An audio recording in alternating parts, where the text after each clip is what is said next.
Hello, my Wulong Fallen Dynasty friends. This is Kadima with another video, this time concerning the recent patch 1.06, which is now available for download and comes with some additional features and bug crashes, fixes, and all the sweet stuff that comes with those things.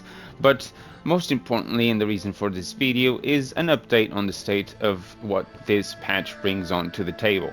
First thing I want to talk about is one of the additional features now available, which is Inner Discipline.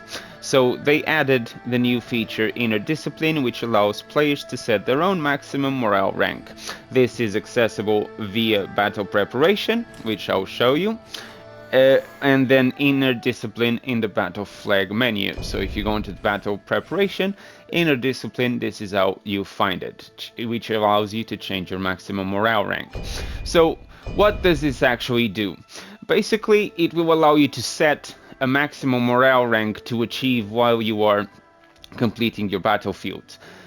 Some people believe that this can have an impact on gear drop, so there is a belief that the bigger difference between you and the enemies you are killing, as an example, let's say you are at morale rank 10 and you are killing enemies who are morale rank 20 or 15, for example, because of the morale difference between you and your enemies, some believe this will affect the gear drop rate, so you are more likely to get better drops when it comes to that, when you are farming with that difference.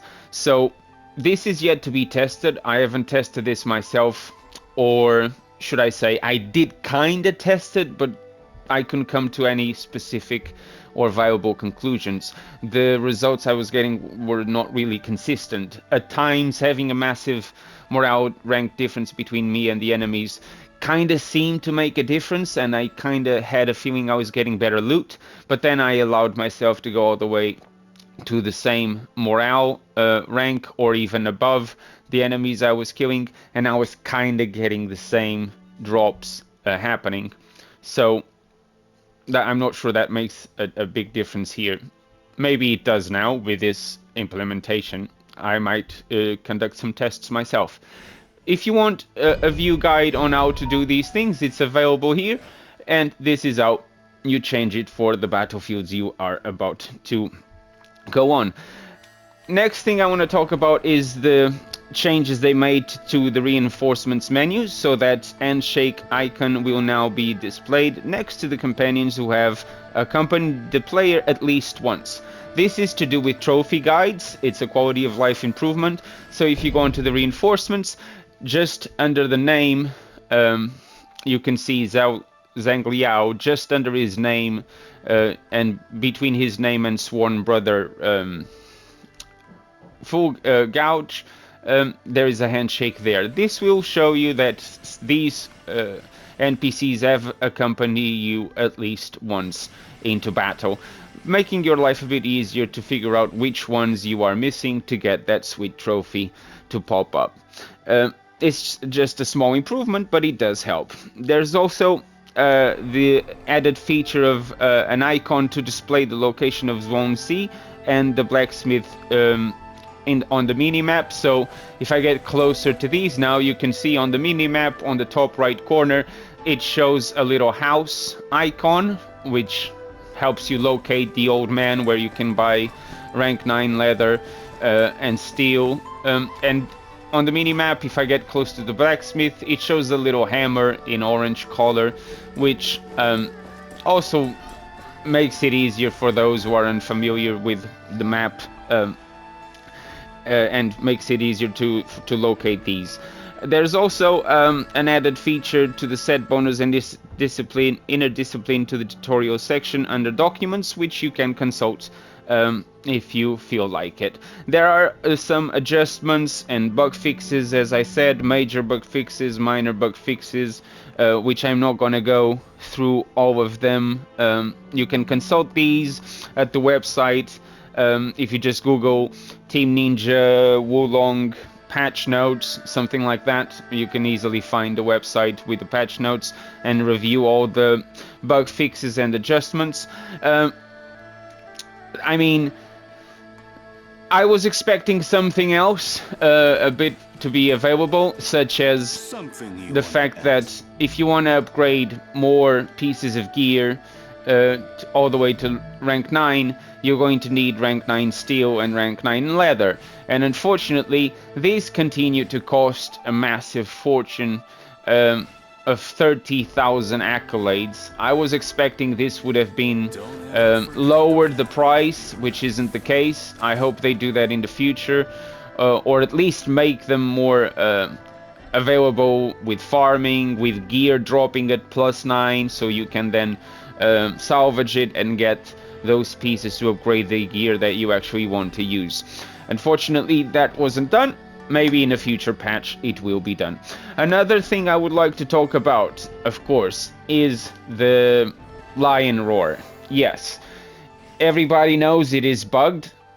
I do not believe, and most people do not believe, that it is meant to work the way it's working, but it's still doing the nullifying completely fatal strike damage. This has not changed. So hopefully, fingers crossed, this will be fixed in the future. One thing that I think it's important to address is one of the adjustments that was made with this patch, which I did actually expect it, and it's quite a good improvement, and I clap my hands to Team Ninja for doing this, which is the adjustment so that the lock-on mechanic would not target enemies awaiting aid. This is especially aggravating when you're playing PvP, because if you invade someone who is playing with 2 friends and you manage to bring one of the friends down to their knees and requiring aid, the lock-on mechanism would often actually keep you locked to that enemy that was already on the floor. Or if you remove the lock and you try to position yourself in a way that you could then target a second player who was maybe running to aid the person that was on the floor, the lock would 9 out of 10 times take you back to the person on the floor, massively impacting your chances to success, because you would be casting spells to the person that was on the floor, or your sword would be hitting the person that was on the floor and not the person that you were actually trying to hit. So I think this is actually one of the adjustments that is worth mentioning. Also, another adjustment that is worth mentioning, it's the Elixir item, which has been changed so that the mechanics of the effects to the morale rank have now increased. So instead of having the morale increase by 1, it increases by 3. But on the other hand, this is no longer a permanent increase. This lasts for 60 seconds. This also means that the bad side of using Elixir, which is, as if I use one of these bad boys right here, you will see that you get all those debuffs and you get continuous negative spirit to go up and up and up. Now, these used to last for 30 seconds. Now it will last for 60. So, yes, you can see that my morale went from 20 to 23, which is a nice side to things, but again, this is not permanent. So I am now not exactly sure how this can be useful. It used to be useful if you want to go through a map and just go straight for the boss. You could just pop some elixirs, get your rank all the way to 20, and then just run through the battlefield straight to the boss if you wanted to farm a specific armor or something. Now, with this morale rank increase not being permanent, I'm not entirely sure what's the benefit here. Yes, it goes up by 3, but if I'm fighting the boss, there you go, I'm back to 20. Not entirely sure how this is an improvement. Yes, it is an adjustment. Not exactly sure it was a wise idea to do this. Because now, what's the point of using them? It's a bit pointless in my opinion, but you guys tell me what you think in the comment section down below, especially about this elixir adjustment. As for the inner discipline, yes, it can help you in farming. This is yet to be confirmed, as I said, but It gives you a bigger challenge, I guess, if you want to make your life a bit harder and make the battlefields a bit more challenging. You can set never to go above rank 1 if you want, and go through the entire map without ever leveling up your rank, therefore making the whole ordeal harder. And if you are into that sort of challenge, why not? Go for it. Now, as I said, there are some major bug fixes and minor bug fixes, which I'm not going to go through. As I said, just check the Team Ninja website with the patch notes, and stay tuned for the channel. More build videos will be released soon. I'm just currently playing God of War, finishing my New Game Plus playthrough there, but when I do, I shall be back to Wolong for more build videos. Thank you so much, guys, for watching. Stay tuned, as I said, and if you haven't subscribed yet, now it's a good time to do so. Please consider doing it, as it helps the channel grow, and we are getting close to those 2,000 subscriber numbers, which I'm very grateful to you for. And I'll see you guys next time. I hope you have a wonderful day. Adios.